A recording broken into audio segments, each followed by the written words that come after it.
Hello বন্ধুরা, আজকে বানাবো দেখো টমেটো দিয়ে পুঁটি মাছের ঝাল।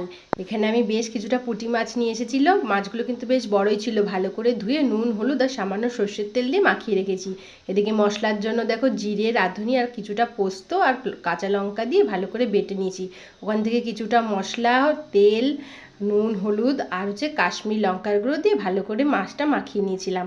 এবার কড়াইতে দেখো সর্ষের তেল দিয়ে কালো জিরে ফোড়ন দিয়ে মাছগুলো ভালো করে দিয়ে এবার বেশ কিছুটা সময় রেখে এবার কড়াই ধরে উল্টে দিয়েছি। আপনারা চাইলে এটা মানে খুন্তি দিয়ে এপিট ওপিট উল্টে নিতে পারেন। এবার আবার ওই তেল দিয়ে সর্ষের তেল দিয়ে ওর মধ্যে বাকি মশলাটুকু দিয়ে আর দিয়েছিলাম বেশ কিছুটা টমেটো, লাল দেখে টমেটো দিয়ে ওই টমেটোটা কষিয়ে নিয়েছি একটু কষানো অবধি।